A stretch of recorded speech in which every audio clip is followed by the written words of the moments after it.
If there is one thing that I can never get enough of, it is a nice thick paste of garlic and ginger with all of my meals. It is one of the many reasons I am such a huge fan of Indian food and Indian curries. And there is just so much of wisdom that comes from the way our ancestors and India has prepared the food. There's just so much of tradition and wisdom and knowledge and logic and taste. I mean, how, like, just leave everything, but how can you overlook taste? So I think garlic and ginger is one of the many things that I absolutely love with most of my meals, and I will have it every single day. When I'm not fasting, I will not have it, of course, but if I am eating well, I will definitely include garlic and ginger. Now, for some reason or for some traditional, or say if you're a Jain or something, and if you're not having it, it's completely okay. This is for people who do have it and can have it. Garlic and ginger is not just, it's not only good for taste, that's a great, brilliant bonus, but it also is packed with vital micronutrients, vital amines that we probably miss out on, and especially a Western diet would miss out on. So when you look at garlic and ginger, you have to know that both of these things come together, nullifies the negative effect, and creates a very sattvic effect inside of your body. It stimulates your digestion, it is great for your gut health, it is great for anyone who has flatulence issues, it is great for your cardiovascular health, it is great for diabetes, it's great for blood pressure, it's great for sinuses, it's great for your respiration system, it's great for depression, because the gut and brain axis and the vagus nerve connection and serotonin. So anything that is going to even help your gut, in a way it is going to help your whole body.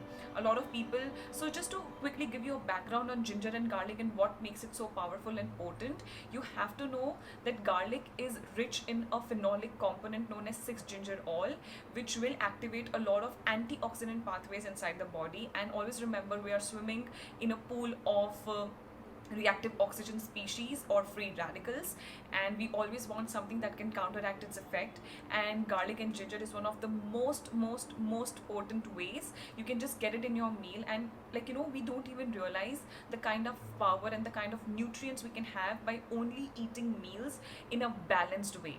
So speaking about ginger, it is highly inflammatory, it is highly anti-inflammatory. It is great for people who do have a lot of skin issues. So you get your rashes, you are allergic, you have a lot of histamine, and you're chronically allergic to a lot of things, you have to look into your gut health. And just taking ginger would really help. A lot of people have appetite issues, so taking ginger with a little bit of lemon and a little bit of rock salt, mix it all together. So make like a 1 teaspoon paste and just put it in your mouth, let it sit for a while, let it stimulate your digestive system, let it stimulate the agni. And this is a way in which garlic can be used as a stimulant. A lot of people lose their appetite as they as they are very young. So as a child, a lot of child are very fussy when it comes to eating, and as we grow older, we can lose appetite for a lot of reasons, but ginger can really help. A lot of people have flatulence and gas issues post meals, so I highly suggest taking like a teaspoon of ginger paste, fresh ginger paste. You add a teaspoon of fennel seeds, you add a little bit of peppermint. I've also posted this recipe on IG, and you can just brew it really well for about 15 minutes and just drink it post your meal. So I would say approximately 30 to 45 minutes post your meals, and it really helps with the gas and flatulence. It is not normal to be gassy and bloated all the time. Ginger, there is dry ginger powder, which is also known as sont. It is great for women who have just delivered a baby, and it's great for the tissues, and it can actually have an effect on all of the 7 elements that we are made up of, so like the 7 doshas. Dry ginger powder can also be used for digestive distress. So for people who have a lot of stomach aches and pain, and they have this unbearable pain, of course you have to look at the root cause as well, and you need to see why you are constantly having pain in the first place. It can be bacterial infection, it can be due to some kind of parasite, it can be overgrowth of candida, it can be SIBO, it can be just low stomach acid levels. So you have to look into the root cause. But if it is just minute sweet pain here and there, you can actually just take dry ginger powder, you can add some turmeric, you can add some honey, you can make a paste out of it, and you can apply it on the area that hurts, and you can just nicely massage it and say good things to your body. And dry ginger really helps on that front. When we speak about garlic is my favorite. Anything that is rich in sulfur, so your onions, your leeks, your shallots, your chives, all of these things, they are brilliant when we speak about sulfur.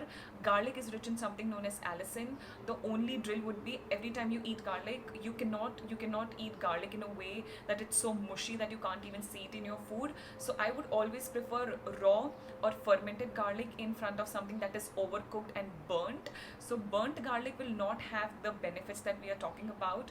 So the allicin, you need to expose it to oxygen for it to be active. Always remember, it's not about eating everything, it's about it being in an active form in a way that your body can digest and take it really really well.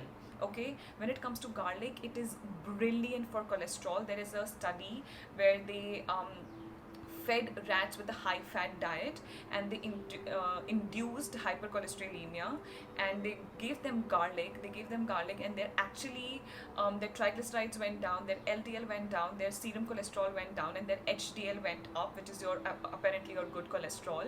And it can do the same thing to a human being.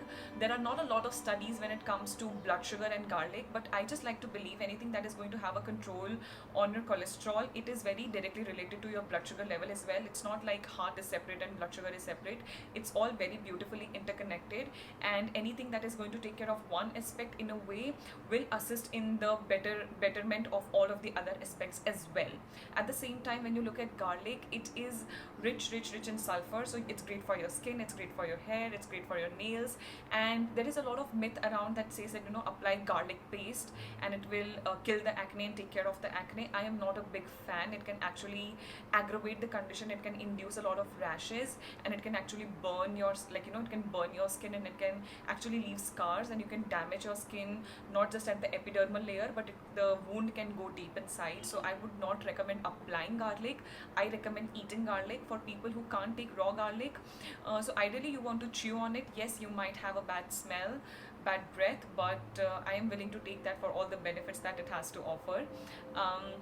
For people who want to feed it to their kids, you can always ferment the garlic with honey, and you can give them a tablespoon of honey and garlic together. You can also use this honey as your salad dressing, so it tastes amazingly beautiful.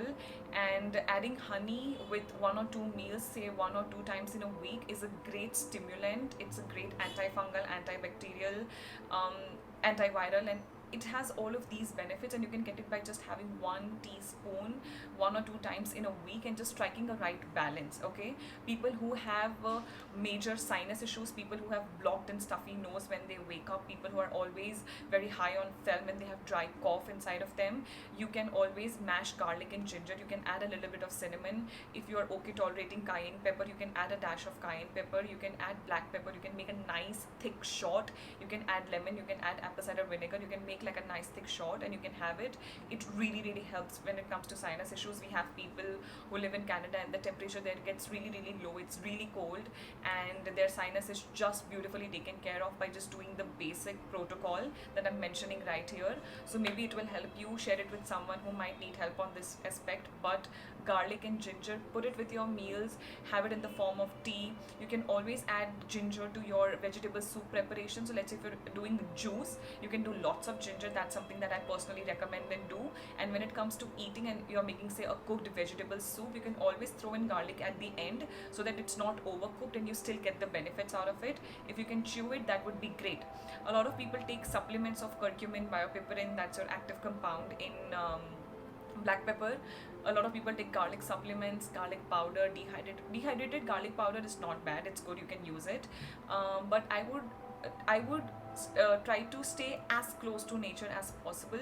So just getting the actual bulb that is produced by the nature is my first preference. But for some reason, if you can't do it, you can move to supplement, but a supplement will not work as efficiently as just how a fresh plain garlic would work. So you just cut it from between and you just expose it to oxygen, and then you can ingest it. When it comes to garlic, you always have to remember that if your body is naturally too warm, it can be the same drill with ginger. If your body has a natural tendency of being very warm, you always have to make sure that you don't overdo on it. If it doesn't suit you, you don't do it. If you eat it and it gives you acidity, bloating, and if it just creates a lot of heartburn sensation inside of you, don't do a lot of it. Go easy on it. Maybe do it once or twice in a week and slowly build your gut health to a place where it can digest these things well. Supplements would be secondary. Eating fresh would be preferred. With meals would be amazing. Taking it once in a day would be brilliant. You can have it with khichdi, you can have it in form of tea, you can have it with juice. I can personally eat garlic like sauf or variali, so that is something that I can do. You can make a tea out of like the shot that I mentioned for sinus. You can beautifully do it and it would not create a problem. So I am kind of hoping that this was helpful, and add garlic and ginger to your meals. It's brilliant. It's great for your health. It's a great digestive stimulant, and it is really, really, really, it really works. Okay, have a great day.